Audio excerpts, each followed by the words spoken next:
की जयंती मना रहे। हनुमान जी के बारे में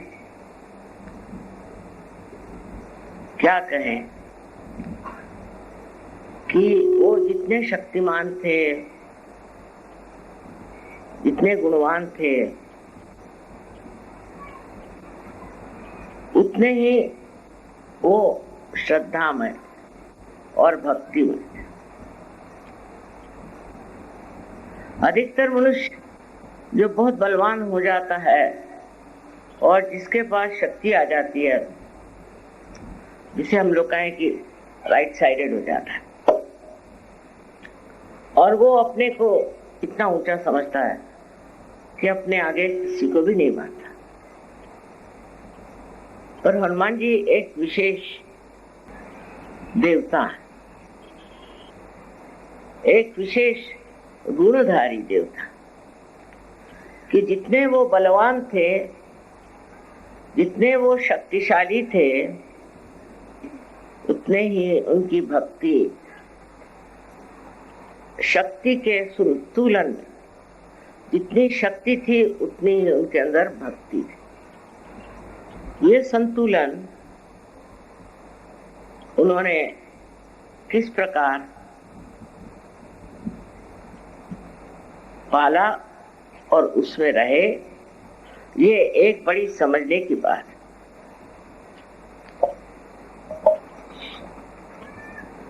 जब हम सहयोग में पार हो जाते हैं और सहयोग में हमारे पास अनेक शक्तियां आ जाती हैं, उसी के साथ में हमें संतुलन भी आ जाता है। हम प्यार करते हैं और प्यार के सहारे, प्यार की शक्ति के सहारे हम अपने कार्य में रत रहते हैं, वो कार्य करते रहते हैं। इसी प्रकार श्री हनुमान जी अत्यंत शक्तिशाली थे और उनके अंदर दैवी शक्तियां, उनके अंदर नवधा शक्तियां थी, जिसे कहते हैं गरिमा, लघुमा। वो चाहे जितना बड़ा हो सकते थे, चाहे जितना छोटा हो सकते थे, अणिमा, छोटे, बिल्कुल बिल्कुल बारीक हो सकते। ये सारी शक्तियां उन्होंने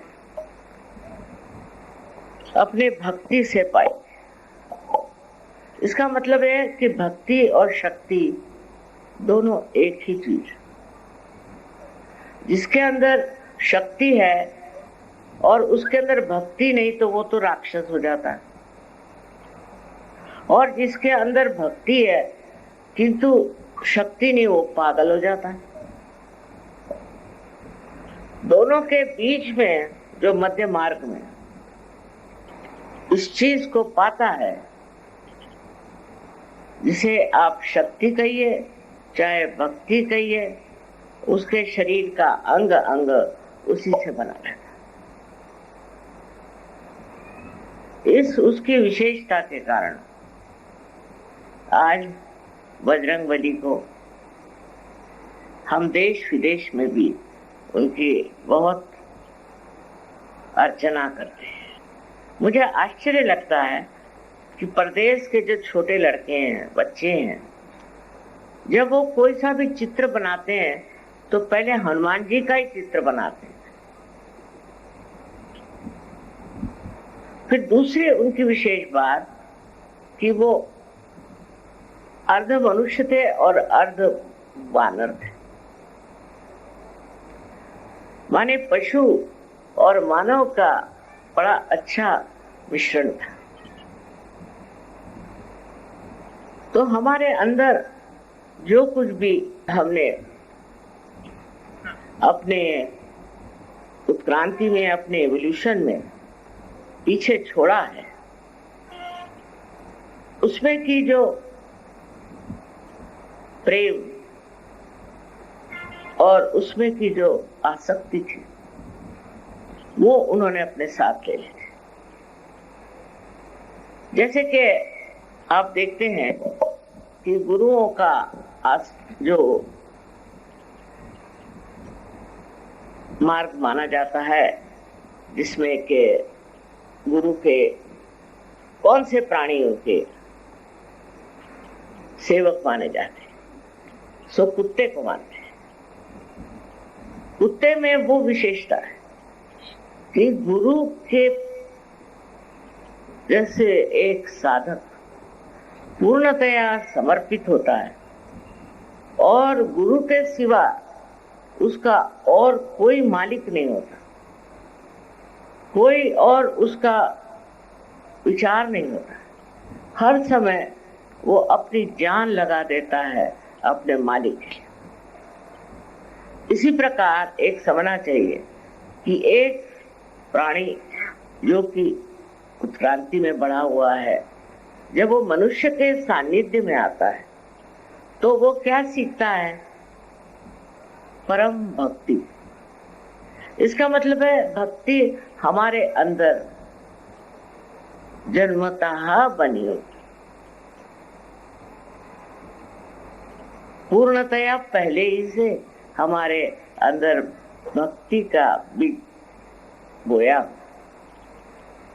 जब हम लोग इस दशा में नहीं थे, मानव दशा में नहीं थे, तब हमारे अंदर भक्ति का उद्भव बहुत हो गया।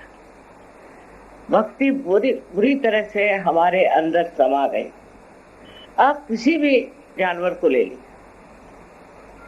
उससे आप स्नेह लें, जरा सा स्नेह दें, जरा सा प्यार दें, वो इस तरह से आपसे निकट हो जाता है, इस तरह आपको मानता है और इस तरह आपसे प्यार करता है। घोड़े की भी बात आपने सुनी होगी कि घोड़े जो है वो अपना स्वार जब गिर जाता है या वो मरने को होता है तो उसके ऊपर छा जाता है। इसी प्रकार अनेक हाथियों के बारे में बताया कि ये हाथियों की निष्ठा भी कमाल की और वो अपने मालिक को कभी कोई तकलीफ नहीं देते। और अगर उनके मालिक पे अगर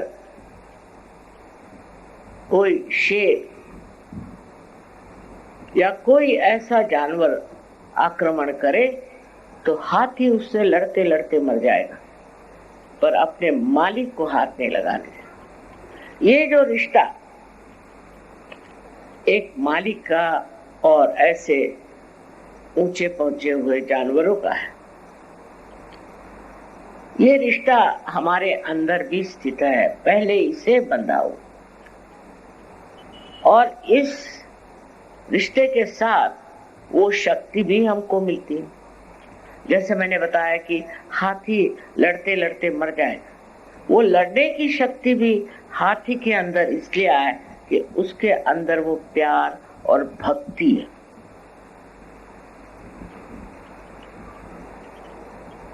हम लोग कहते हैं कि सहयोग ये प्यार का, परमेश्वरी प्रेम का कार्य है, बात सही, पर इसी कार्य को करते वक्त उसकी शक्ति भी उसी में नहीं है। हम लोग उसको शायद जाने या न जाने, उसके बारे में हमें उसकी प्रचिति हो या न हो, पर वो भी उसी के साथ निहित है और वो शक्ति दैवी शक्ति। मनुष्य का किसी के प्रति नतमस्तक होना, किसी को मान लेना, किसी को बड़ा समझ लेना, ये सब उसी के लक्षण। किंतु जब वो अपने गुरु को मानता है तब उसके अंदर गुरु की महिमा तो होती है, पर उसके साथ साथ उसकी शक्ति भी होती है। तो भक्ति और शक्ति दो अलग चीजें नहीं, एक ही है। हम ये कहेंगे कि अगर राइट हैंड में अगर शक्ति है तो लेफ्ट हैंड में भक्ति। ये शक्ति भक्ति का संगम श्री हनुमान जी में बहुत सुंदरता से वर्णित है। कहीं तो वो रावण की लंका जलाने चले गए, और वहीं सीता जी के सामने नतमस्तक भी हो गए। और जब सीता जी ने कहा कि नहीं, तुम तो मेरे बेटे हो, मैं बेटे के दम पर नहीं आऊंगी, मेरे पति को आना होगा और इस आदमी का संहार करना होगा।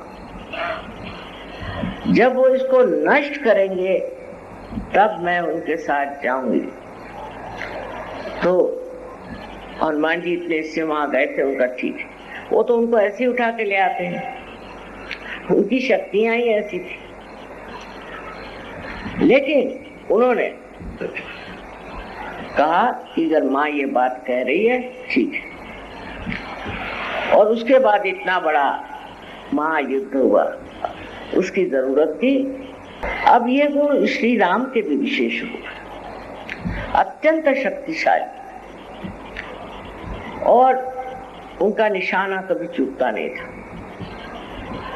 आपने सुना होगा कि सीता स्वयंवर में उन्होंने क्या किया। लेकिन वही श्री राम जब रावण की बात आई तो उसको उन्होंने छोड़ा नहीं, उसका उन्होंने वध कर दिया। उसकी जो मैंने उसका जो वर्णन तुलसीदास जी ने बहुत सुंदर किया कि श्री राम बार बार बाण मार रहे थे और रावण के 10 सर में से एक एक गिरता जाए, फिर आ जाए, फिर गिरता जाए, फिर आ जाए। तो लक्ष्मण ने कहा तो कर क्या रहे हैं आप, एक बाण उसके हृदय में मारो, जैसे हृदय में आप बाण मारोगे वैसे ही वो मर जाएगा, नहीं तो वो मरेगा कैसे, वो नहीं मर सकता। उसका वो बाण जो है वो उसके हृदय में लगा है। अब श्री राम का बड़ा सुंदर वर्णन है, वहां संकोची थे ना, बहुत संकोची। श्री राम होते हुए भी इतने शक्ति के प्रचंड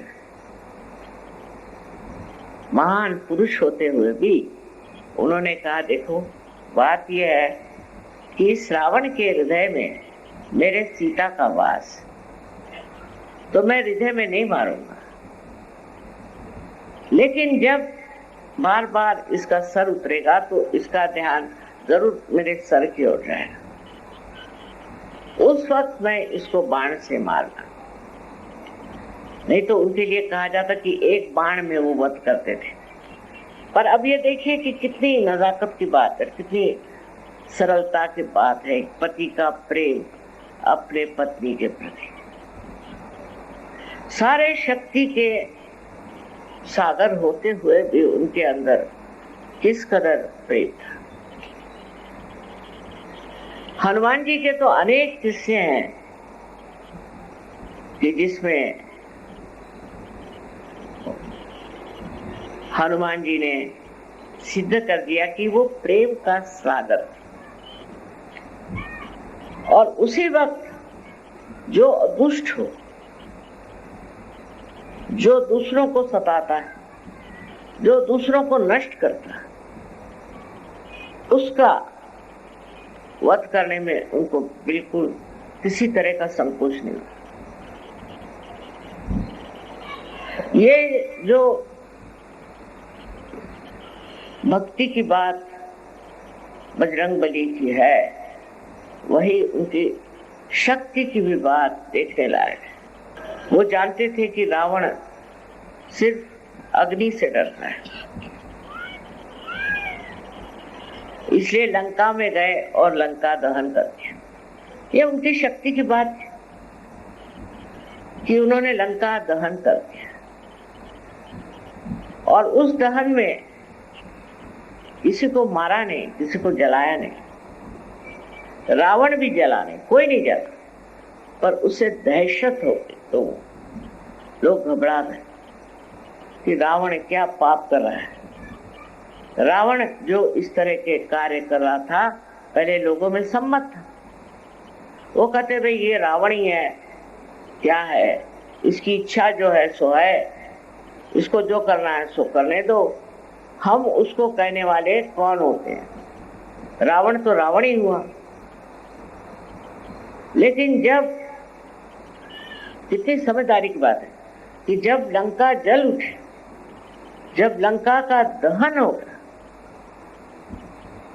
तब लोग समझ गए कि ये तो बड़ी खतरनाक बात है, बड़ी घबराने की बात, क्योंकि लंका का दहन हो गया और हम लोग अगर जल गए होते तो। अब आग की विशेषता ये कि ऊपर जाती है, नीचे नहीं आती। सब लोग नीचे से ऊपर देख रहे थे कि जल रही है, जल रही है, जल रही है, पर पूरा लंका दहन हो गया लेकिन कोई जला नहीं। ये डराने के लिए, उनको समझाने के लिए कि रावण महापाप कर रहा है, उन्होंने ये कहा। कितनी समझदारी और कितना संतुलन बजरंगबली में था, ये देखना है। यही हम देखते हैं इतिहास में भी। जितने लोग शक्तिशाली बहुत थे, उनमें अत्यंत प्रेम था। अगर आप देख लीजिए तो शिवाजी महाराज का एक उदाहरण है कि वो इतने शक्तिशाली थे पर उतने ही बहुत तमीजदार, बहुत कायदे के और बहुत ही ज्यादा संयमित आदमी थे। ये संतुलन जब आप में आ गया तब आप सहयोगी हैं। अगर आपके अंदर शक्ति आ गई, इसका मतलब ये नहीं कि आप अपने प्रेम और व्यवहार उसको किसी तरह से त्याग दें, किंतु आप शक्तिशाली हैं। उसकी शोभा ही ये है कि आप, जो लोग दलित हैं, जो गरीब हैं, जो दुखी हैं, जो पीड़ित हैं, जिन पे आफत आई हुई है, उनके संरक्षण में, और जो लोग उनको पीड़ा देते हैं, जो नाश करते हैं, जो सताते हैं, और जिन्होंने हर तरह की परेशानी लोगों के लिए खड़ी की है, ऐसे लोगों आप कुछ करने की जरूरत नहीं, सिर्फ बंधन से ही आप ठिकाने लगा सकते हैं। ये जो आपके अंदर शक्तियां आ गई हैं, इसका इस्तेमाल इसीलिए करना चाहिए कि जिससे जो दुष्ट हैं वो खत्म हो जाए। लेकिन आपकी शक्ति में हाथ में तलवार या गदा नहीं, हनुमान जी जैसे बाह्य में गदा नहीं है, पर अंतर में है। आपके अनुभव आप देख लीजिए कि जो आदमी परेशान करता है, तंग करता है, उस पे गदा प्रहार हो जाता, चाहे आप हाथ में गदा उठाइए या नहीं उठाइए। इस तरह से आप तो स्वयं सुरक्षित हैं, आपकी तो सुरक्षा है ही, लेकिन उसके साथ ही साथ आपके जो दूसरे सहयोगी हैं उनकी भी सुरक्षा है। इस तरह से बचत हो जाती। अब इसमें श्री बजरंगबली का हाथ बड़ा जबरदस्त है। आपको पता नहीं कि वो आपके आगे पीछे खड़े हुए,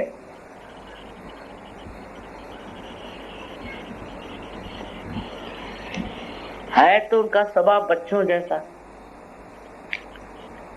बहुत निर्बल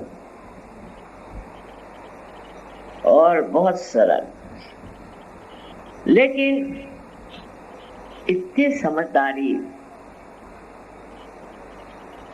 और हर तरह की खूबियां वो जानते हैं। इसका मतलब है कि उनकी शक्ति के साथ उनके अंदर निरक्षीर विवेक बहुत, बड़े ही बुद्धिमान थे। आजकल की बुद्धि तो बिल्कुल बेकार है, पर वो बुद्धि की जो प्रेम से हर एक चीज को जांचे और समझे, उस बुद्धि के एक विशेष स्वरूप श्री गणेश थे और श्री हनुमान है।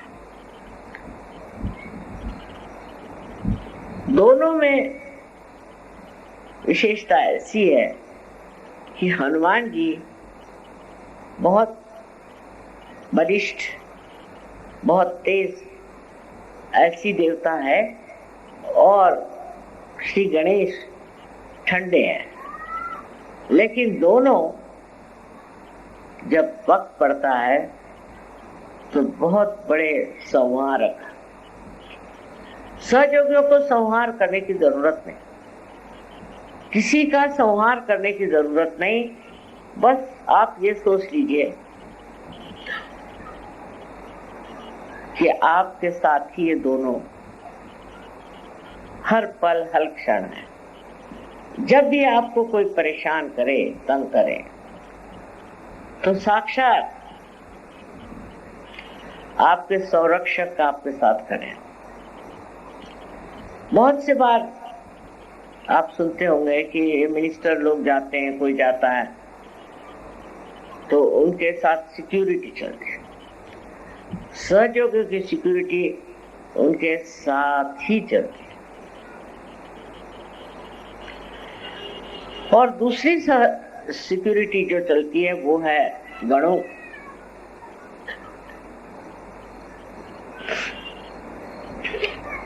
अब इनका तो कार्य बहुत ज्यादा विविध है, तरह तरह के छोटे छोटे काम भी करते। और यही है कि श्री गणेश को गणपति है, उनको सब खबर देते हैं आपके बारे में कि क्या हो रहा है, कहाँ गड़बड़ हो रही है, कहाँ से आप पर आक्रमण हो रहा है, कहाँ से आपको तकलीफ हो रही। आप जानते भी नहीं होंगे, कोई अज्ञात रूप से भी कुछ आपके ऊपर में हमला करना चाहे तो भी ये दोनों देवता आपके साथ खड़े। और जब गणपति ये बात बता देते हैं तो श्री हनुमान सज्ज हो जाते हैं। तो सहयोगियों को डरने की कोई जरूरत ही नहीं, किसी भी चीज से डरने की जरूरत नहीं। अभी एक किस्सा आपको सुनाऊं मैं, बड़ा आश्चर्य का है कि आपने सुना होगा कि अमेरिका ने हर जगह बहुत सारे बॉम्ब गिराए, ये सोच के कि इस जगह कुछ आक्रामक लोगों ने कुछ व्यवस्था की हुई। तो ये किस्सा जो मैं आपको सुना रही हैं वो ये अफ्रीका में एक जगह जहां पर कुछ सहयोगी थे और वहां बॉम्ब गिरा। वो बॉम्ब गिरने से वहां के जितने भी लोग थे सब मर गए और सहयोगियों को कुछ भी नहीं हुआ। वो बड़े हैरान, उनके ऊपर धूल भी नहीं आई। तो कभी वो कबीला नहीं आए, कभी उन्होंने सोचा नहीं था कि कबीला आएंगे।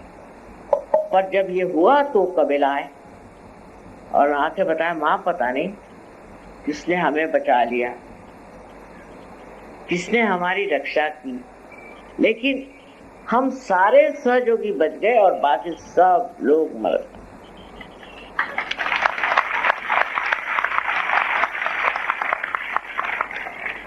अब ये वाकया है, सही बात है। और इसका कारण ये है कि आपने अब परमात्मा को स्वीकार कर लिया। आपने सहज मार्ग से अपना आत्मा चेतित कर लिया।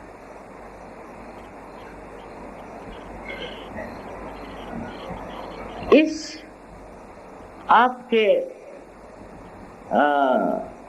नए परिवर्तन से आप एक महान भक्त और शक्तिपूर्ण ऐसे इंसान हो गए। अब किसी की मजाल नहीं कि आप कुछ, ऐसे हजारों उदाहरण आपको मैं दे सकती हूँ कि जब आप सहज में पार हो गए तो आपको कोई भी नहीं छू सकता। पहले भी संत साधु थे, सबको सताया गया, छला गया, सब कुछ हुआ, पर जितना भी लोगों ने छला या सताया वो डिगे नहीं। और इतना ही नहीं, उनका हमेशा संरक्षण। और ऐसी ऐसी बातें वो कहते थे कि जिससे लोग बहुत नाराज हो जाएं। सोचते थे कि ये क्या बातें कह रहे हैं, राजाओं के खिलाफ, बादशाहों के खिलाफ, सबके खिलाफ वो ऐसी बातें कहते थे जिससे लोग घबरा जाएं।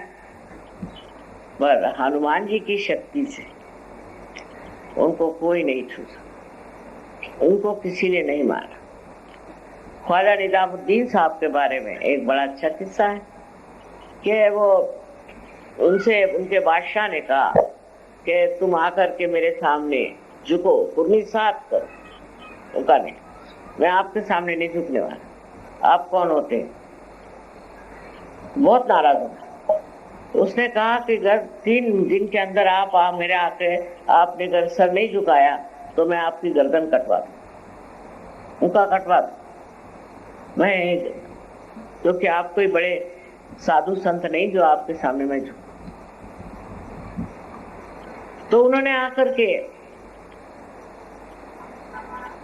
बड़ा हंगामा मचाया कि 3 दिन बाद जाकर के इस आदमी की गर्दन काट। जिस दिन उनकी गर्दन काटने वाले थे उसी रात इसी बादशाह की गर्दन कट गई, कैसे पता नहीं। अगर ऐसे इतिहास में न होता तो जो बड़े बड़े साधु संत हो गए, जो बड़े बड़े धर्मवीर हो गए, वो खत्म हो जाते। क्योंकि राक्षसी प्रवृत्तियां इतनी ज्यादा बलवती है, इतनी हिंसक है और इतनी व्यापक है कि वो इन लोगों को तो खत्म कर ही दे। किंतु उनके पीछे परमात्मा है, और परमात्मा जो है वो एक तरफ हनुमान और दूसरे तरफ गणेश, ये 2 शक्तियां मिलकर के बना। वो संरक्षक, वो संभालता है। राणा प्रताप का किस्सा है मेवाड़ के कि वो जब लड़ाई में गए तो उनके सैनिकों ने सोचा कि भाई ये तो हारने वाले, तो उनसे पहले आप वापस जाइए, क्योंकि हम चाहते हैं आप बच जाएं मेवाड़ के लिए। सुनता नहीं, तुम लोग सब वापस जाओ, मैं तो ऐसे ही डटा रहूंगा क्योंकि गण मेरे साथ खड़े हुए हैं। सहयोगी थे ना वो भी। आपको जाना तो आप लोग जाइए, मैं तो ऐसे ही डट के खड़ा रहूंगा क्योंकि गण मेरे साथ।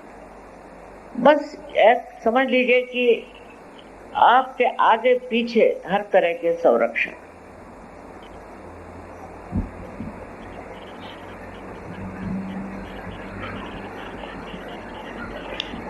पर इस संरक्षण को मिलते ही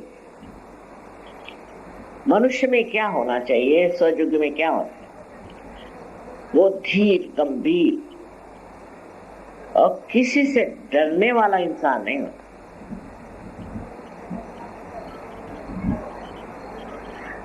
वो किसी से भागता नहीं, जम जाता है उस जगह। और जो कुछ दुष्ट आदमी है उसके सामने डट जाता है।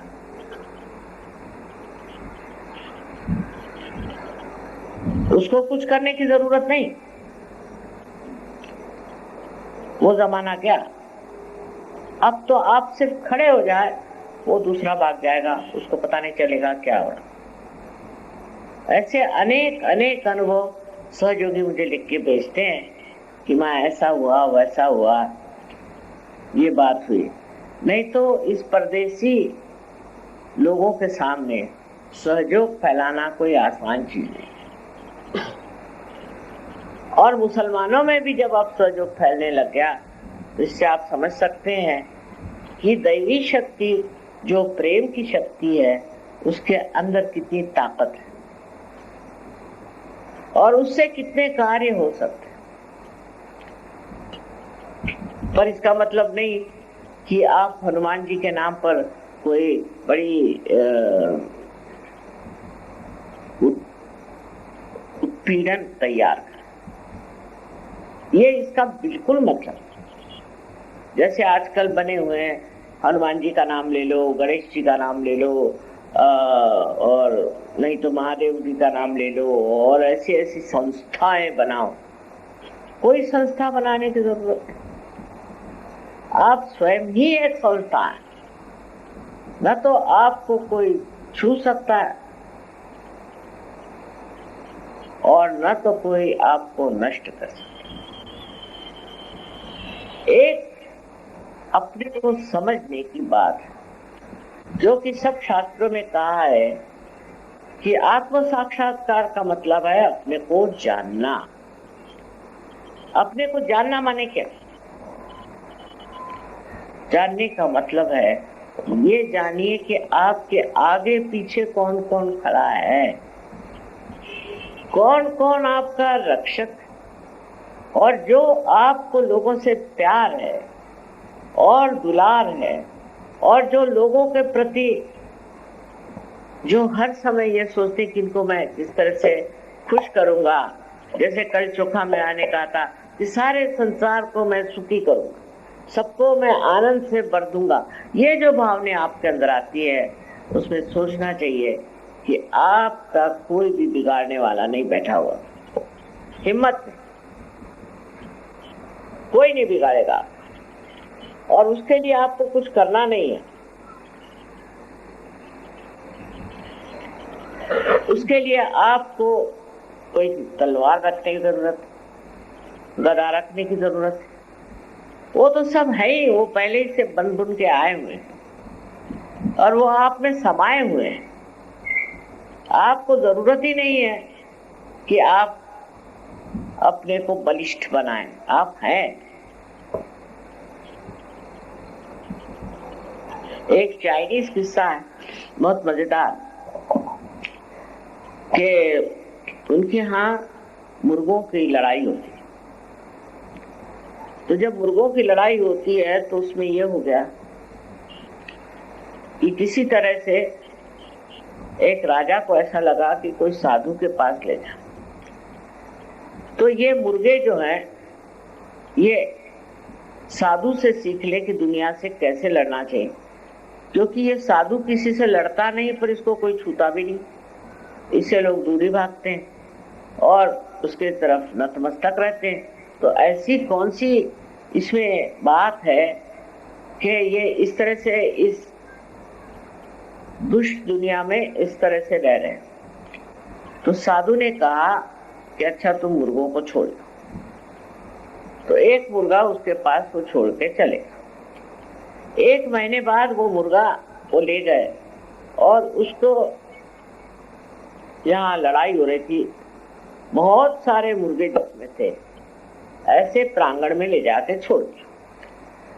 तो अब मुर्गे जो ये महाराज थे ये अपने खड़े रह गए। अब सब मुर्गे आपस में लड़ रहे हैं, झगड़ रहे हैं, ये कर रहे हैं, वो कर रहे हैं, एक के बाद एक सब निकल गए। बस एक ये महाशय खड़े रहे।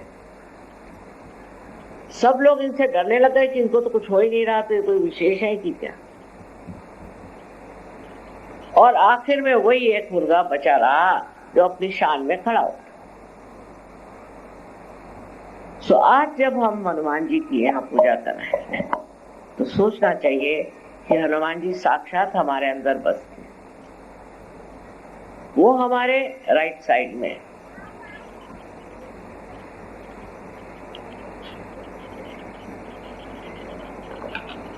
माने पिंगला नाड़ी पर काम करते हैं, पिंगला नाड़ी पर काम करते हैं और हमारे अंदर जोश भरते हैं। और उससे उष्णता भी आती है इंसान में। पर उनका मार्ग ऐसा है कि आपके अंदर उष्णता भी आए और भक्ति भी साथ साथ चले। सो जो वो उष्णता आती है, जो जोश आता है, वो हमारे अंदर राइट साइड में काम करता है।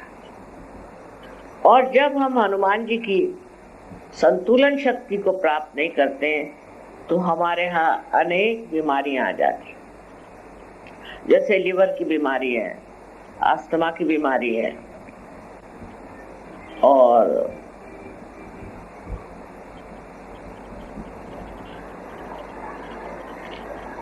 यहाँ तक हार्ट अटैक करना चाहिए आता है। और जब इनकी गर्मी नीचे की तरफ जाती है, हनुमान जी गर्मी को कंट्रोल करते हैं, पर जब गर्मी कंट्रोल नहीं होती है तो ऐसी ऐसी बीमारियां होती है कि जिनका कोई इलाज नहीं। ब्लड कैंसर हो सकता है इससे, और इंटेस्टाइनल ट्रबल हो सकता है। मैंने दुनिया भर की बीमारियां एक लिवर के खराबी से होती है, और लिवर की खराबी होती है क्योंकि हम हनुमान जी की बात नहीं मानते। मैंने कभी हमें गुस्सा आया, कोई जरूरत नहीं गुस्सा आने, पर आया गुस्सा तो लगे मारने पीटने, इसको उसको हंगामा करने। ये फिर हनुमान जी की शक्ति। कोई गुस्सा करने की बात ही नहीं, किसी पे नाराज होने की बात ही नहीं है, क्या जरूरत ही नहीं है। अगर आप हनुमान जी को मानते हैं तो वो किसी पे गुस्सा नहीं। लेकिन इंसान है, हर बात पे गुस्सा चढ़ता है, अहंकार चढ़ता है उसके अंदर। हनुमान जी में जरा भी अहंकार नहीं था। राइट साइडेड आदमी में बहुत अहंकार होता है। मनुष्य में तो इतना अहंकार है, अरे बाप रे, रे बाप रे। मेरा तो जी घबराने लगता है जब देखती हूँ इनको किस चीज का अहंकार था। उस अहंकारिता का कोई अर्थ ही नहीं है कि हम माने क्या। कोई एक सर्वसाधारण मनुष्य भी अहंकार करता है, और बहुत से राजे महाराजे भी अहंकार नहीं करते। इसका कारण है उनके अंदर ही ऐसी कोई स्थिति बनी है कि वो हनुमान जी को नहीं मानते।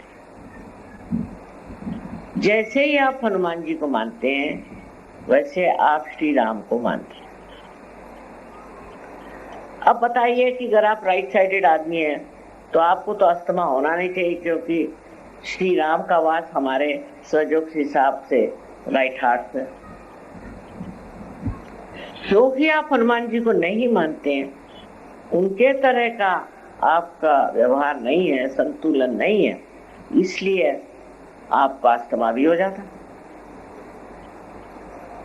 हृदय में आपके शिव जी का स्थान है, वो भी वही गड़बड़ हो जाता है, और आपको हार्ट अटैक आ सकता है या आपको और बीमारियां हो सकती हैं। सहयोग पे आने पर आपको समझना चाहिए कि हनुमान जी का आपके सामने एक आदर्श, गणेश जी का है ही, वो तो अबोधिता के बिल्कुल अवतार। जैसे छोटे बच्चे होते हैं वैसे ही भोले वाले, लेकिन बुद्धि के बहुत चाणक्य। और हनुमान जी के अंदर एक संतुलन, एक प्यार भरा आनंद, और उसी के साथ साथ शक्ति दर्शन। ये सब चीजों को समझते हुए एक सहयोगी का चरित्र या उसका जीवन ऐसा होना चाहिए कि संतुलित। आपको जब गुस्सा भी आता है तो आप चुप होकर देखें। मेरे ख्याल से मुझे तो कभी गुस्सा नहीं आता, या आता भी होगा तो मुझे तो पता नहीं। और बगैर गुस्सा किए मामला ठीक हो जाता। हाँ, मैं कहूंगी जरूर कि ये क्या कर रहे हो, बस ज्यादा इससे आगे नहीं। और लोग तो गाली गलौज दुनिया भर की चीजें करते हैं। पर जब ये अति हो जाता है, जब ये गुस्सा करने का मादा अति हो जाता है और आदमी, वो तो बड़े गुस्सैल बैठे हुए हैं, वहां बैठे हैं, गुस्से करके बैठे हैं, वो गुस्सा कर रहे हैं, इस तरह के जब आदमी हो जाते हैं तो एक बड़ी गंभीर बात होती है, एक बड़ी गंभीर बीमारी उनको लगती है, उनको अल्जाइमर कहते हैं। अल्जाइमर की बीमारी इस गुस्से से होती है। वो गुस्सा जो हम बेकार में, अब समझ लीजिए आपके लड़के को किसी ने थप्पड़ मार दी, हो गए आप गुस्से। गुस्सा होने से क्या बात होगी, मुझे सोचना चाहिए कि हमारे लड़के की कोई गलती है या हम जबरदस्ती अपने प्यार में उस लड़के को खराब कर रहे हैं।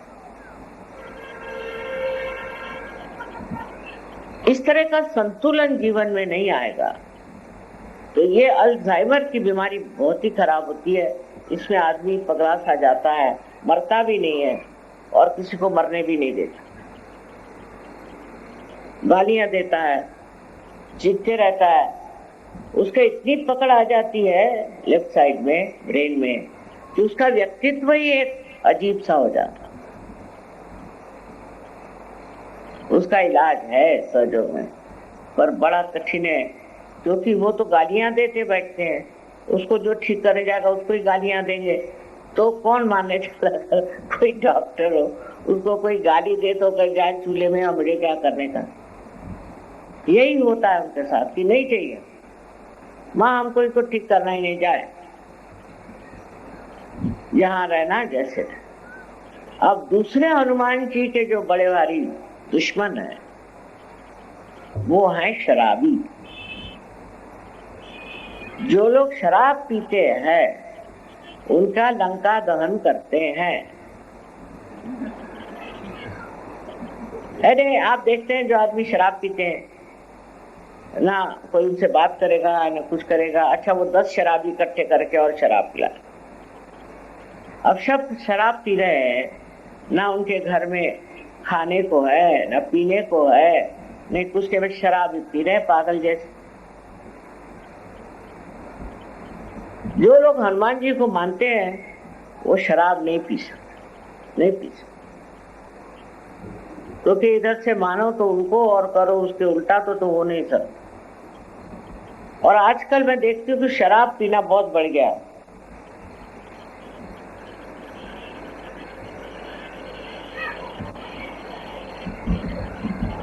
और मुझे आश्चर्य होता है, एक बड़े अफसर साहब थे, एक बार उनके घर में गए, क्योंकि हमारे पति के वो दोस्त भी थे और मियाँ बीवी दोनों शराब पीते थे और बड़ी ठंड थी, तो मुझे कहने आज रात यहीं ठहर जाओ। मैंने कहा अच्छा ठहर जाए।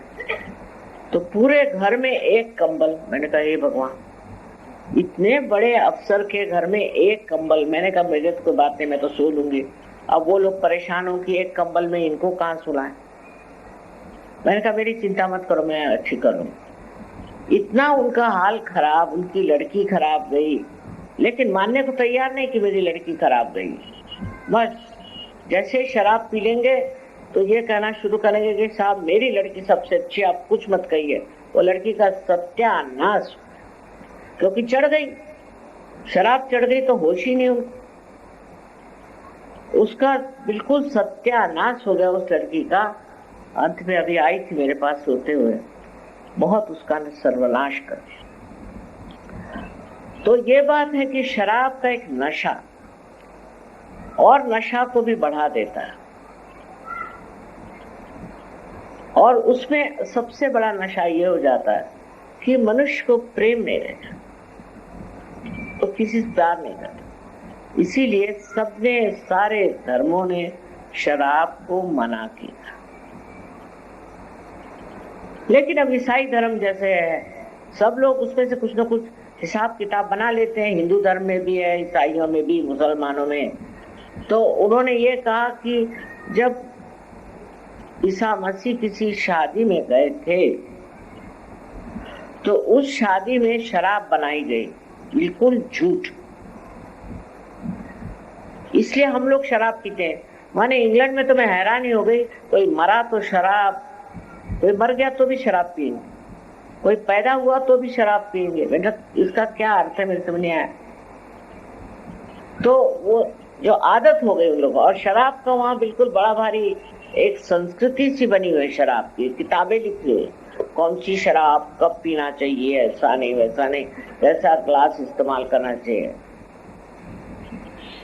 अब इन शराबी लोगों का जो हाल मैंने देखा, वो मैं सोचती हूँ कि ये आधे इंसान है, आधे बिल्कुल पगले, पागल लोग।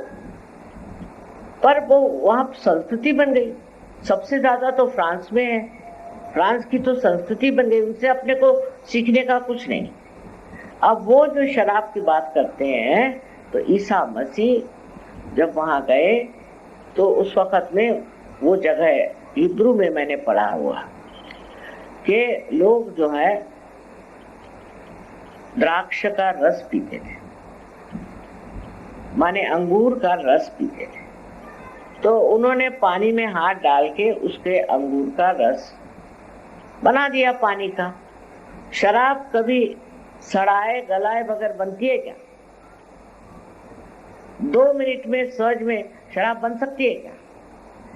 जब तक आप शराब को खूब सड़ाइए नहीं, और जितनी सड़ेगी उतनी महंगी। 50 साल सड़ी हुई हो तो और भी अच्छी, और 100 साल हो तो बस दुर्लभ। ये शराब की आइडियाज बना ली शराबियों ने, और शराबी लिखने वाले और शराबी कहने वाले, उनके शराबियों के लेक्चरों से न जाने कितने लोग बेवकूफ बनते हैं। पर किसी शराबी का मैंने किसी भी देश में पुतला खड़ा हुआ नहीं देखा। सो ये सब लोग श्री हनुमान के विरोध में नहीं है, पर उनको अटैक करते हैं, उनको आक्रमण करते हैं। फिर वो भी दिखा देते, ऐसी गर्मी अंदर कर देते हैं पेट में कि फिर कैंसर, फलाना टिकाना, सब बीमारियां। जब पियो और पियो पियो।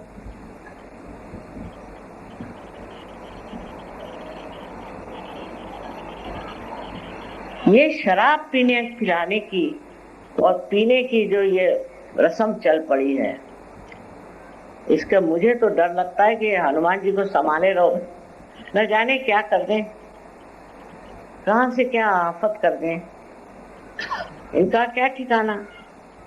सारे शराबियों को एक दिन पकड़ के समुद्र में न डाल दें, मुझे तो यही डर लगता है। क्योंकि इनमें दया है, भक्ति है, सब है, पर जो इनके विरोध में खड़े हैं उनके, जैसे श्री गणेश, दुष्चरित्र आदमी अगर कोई हो, कोई अगर बुरे वर्तन का आदमी हो, तो उसके विरोध मूलाधार चक्र पड़ता है, इसका चरित्र ठीक। पर इनकी बात और है, ये जब किसी आदमी को देखते हैं कि वो अपनी चेतना से ही खेल रहा है, शराब पीने से चेतना ही नष्ट होती है, तो फिर उसके पीछे पड़ जाते हैं। घर में कलह होगा, झगड़े होंगे, मारामारी होगी। अब देखिए कि रास्ते पर मारामारी हो रही, अगर आप रास्ता रोक दिया तो 2 शराबी आपस में मार रहे हैं, फिर उसकी हवा और फैलती। तो किसी शराबी के घर किसी सहयोगियों को जाना नहीं चाहिए, क्योंकि वो अपवित्र जगह, और न ही किसी भी शराबी के साथ कोई संबंध रखना चाहिए। सहयोगियों के लिए भी बड़ा घातक है, क्योंकि इधर तो आप हनुमान जी को मानते हैं और उधर आप शराबियों के जाते हैं।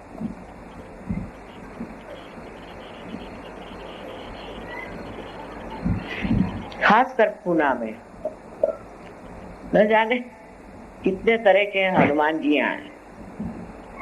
मारुति, कोई दुलिया मारुति, तो कोई वो मारुति, तो कोई वो मारुति। तो पुणे वालों के लिए तो बहुत बच के रहना चाहिए।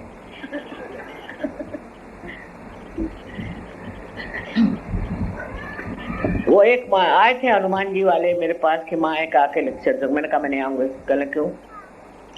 मैंने कहा आप शराब पी करके वहां गंदे गंदे सिनेमा के गाने गाते हो और आपको मालूम है ये मारुति क्या है? ऐसे गले घोटेंगे सबको के फिर पता चल जाएगा।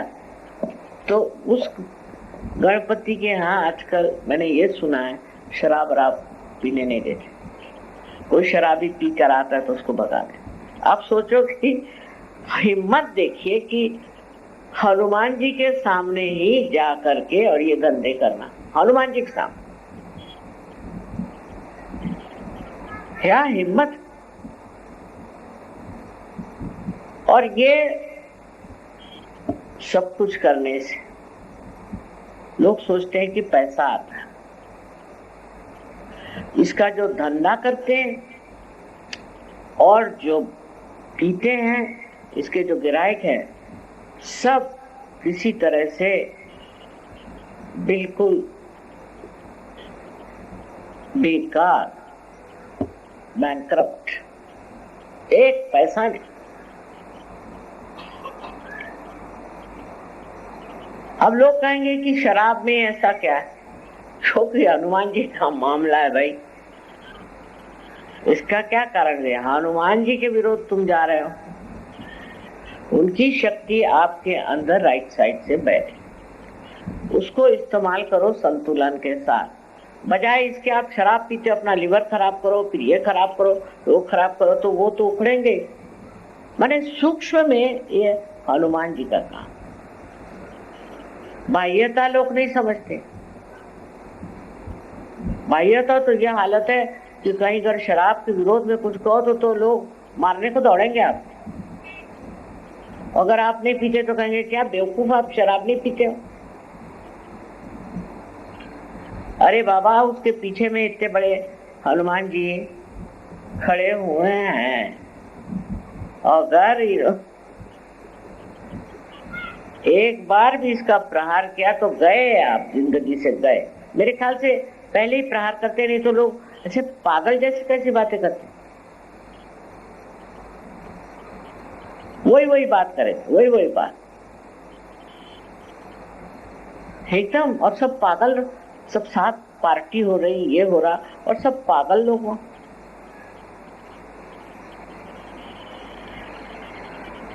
फिर शादियों में, बारातियों में, सब में चलता।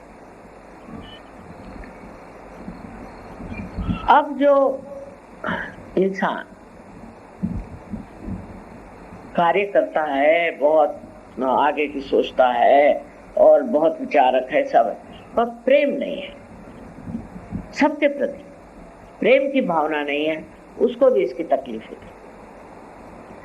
क्योंकि राम की भक्ति करने वाले इस हनुमान जी का कोई ठिकाना नहीं। अगर आप बड़े कार्यकर्ता है, बहुत बढ़िया आदमी है, सब कुछ है, लेकिन आपको सबके प्रति प्रेम नहीं, चलने दो। सबके प्रति प्रेम रखना। और इसीलिए ईसा मसीह ने कहा है कि सबको माफ करिए। आप कौन होते हैं माफ न करने वाले? आप स्वयं हनुमान जी नहीं है। हाँ, आपके साथ हनुमान जी हैं और आपके लिए वो आदर्श है कि वो अपने भक्ति के शक्ति पर इस ऊंचे पद पर पहुंचे। जहां गर्मी हुई, लोगों की खोपड़ी खराब हो जाती है और प्यार का मजा टूट जाता है। ऐसे हनुमान भक्त श्री बजरंग बली को सबको नमस्कार करना चाहिए और समझना चाहिए कि हमारे अंदर जो भी सहयोग से शक्तियां आई हैं, उसको संतुलन में रखें। प्यार ऐसी चीज है कि आप बड़े बड़े लोगों को प्यार के बंधन में फंसा, हम तो यही करते रहते हैं, क्योंकि अजीब अजीब लोगों से पाला पड़ता है। अब उन पे ऐसी प्यार का चक्कर चलाओ कि वो ठिकाने आ जाए। एक बार हम गए थे कहीं, वहाँ एक साधु बाबा बड़े मशहूर, लेकिन गुस्से के तेज। ये लोग सब गुस्से के तेज बहुत होते। तो हम चढ़ के ऊपर गए तो वो गुस्से में यूं यूं यूं यूं गर्दन कर रहे थे, क्योंकि उनको ये अहंकार था कि वो बरसात को रोक सकते हैं। और मैं जो ऊपर गई, चढ़ते चढ़ते ऊपर पहुंची तो बिल्कुल भीग गई बरसात। अब ये बहुत गुस्से होकर बैठे थे, तो मैं जाकर उनके गुफा में बैठी, वो आके बैठ गए बहुत गुस्से। तो मैंने कहा ऐसा क्या हो गया, आप भीग गए तो क्या हो? नहीं, कहना कि आपने मेरा अहंकार निकालने के लिए ही पानी बरस रहा था, उसको रोका नहीं, क्योंकि मैं तो रोक सकता हूँ, मेरे ये अहंकार हो गया। ऐसी कोई बात नहीं। मैंने कहा देखो, तुम सन्यासी हो और तुमने मेरे लिए एक साड़ी खरीदी, मैं सन्यासी से तो कुछ ले नहीं सकती, और तुम मुझे कुछ दे नहीं सकती। तब मैंने सोचा कि भीग जाओ तो लेना ही पड़ेगा। उस चीज से उनके आंख से आंसू बहने लगे, मेरे पैर पे गिर पड़े। मैंने कहा मुझको क्या करना था, मुझको तो सिर्फ थोड़ा सा भीगना ही, नहीं तो मैं भी नहीं लेने वाली थी, पर मैंने कहा थोड़ा भीग जाओ तो फिर लेना पड़ेगा साड़ी। तो कहने लगे कि अच्छा, मैंने कहा तुमने मेरे लिए भगवे रंग की साड़ी ली है और 9 वार, ये अच्छा किया, क्योंकि इसमें तो पेटीकोट भी भीग गया तो 9 वार मैं पहन सकता। बहुत खुश, एकदम उनकी तबीयत खुश। तो ये प्यार ऐसी चीज है कि बड़े बड़े गुस्से वालों को जमीन पर उतार लाती। और पहले के अनेक ऐसे उदाहरण है, वो जो बताते बसू बैठूं तो रात पूरी ऐसी बीत जाएगी। और अब भी हर दिन हो रहा है। प्यार से बात करो, उसमें क्या जाता है? अगर आप प्यार करोगे तो दूसरों के सद्गुण आपके अंदर आएंगे, और अगर आप किसी से नफरत करोगे, उसी से उसके जो दुर्गुण है वो आपके अंदर आ जाए। लेन देन का मामला, आपने किसी से ये ऐसा वो वैसा, जो देखो कोई ठीक ही नहीं। ऐसे बहुतों के यहाँ रिवाज है, संस्कृति है कि कोई घर में आया, बैठा, खाओ पियो, ठीक है, हाँ सब हुआ, जैसे क्या ये ऐसा खराब आदमी। फिर दूसरा आया, वो बैठा, खासकर औरतों में बहुत होता है, तो आके बैठा, हाँ बड़े अच्छे, हाँ जाओ जाओ, हाँ ये ऐसा। अरे भाई, ऐसे ऊपरी प्यार से तो नहीं हो सकता ना। अगर तुम इस तरह से ऊपरी प्यार से करोगे तो वो क्या समझता नहीं क्या? प्यार अंदर से करने की शक्ति आपको प्राप्त है, क्योंकि आप सहयोगी हैं। और जब ये चीज को आप आत्मसात करोगे, अपने आप जब प्यार का पेड़ खिलेगा तो आप दूसरों को आनंद दोगे और उसकी खुशबू आपको भी आएगी। प्यार के सागर के सिवाय और कोई चीज आपको अच्छी नहीं लगेगी। इसलिए बजरंगबली से जो चीज सीखने की है वो है उनकी भक्ति, और वो शक्ति जो उन्होंने आपको दी है कि आपको कोई हाथ नहीं लगा सकता। अगर आपकी भक्ति सच्ची, कोई हाथ नहीं लगा सकता। ऐसे हजारों उदाहरण सजग में है। तो चमत्कार उसको लोग कहते हैं, मैं कहती नहीं है, तो इसलिए हनुमान जी की कृपा।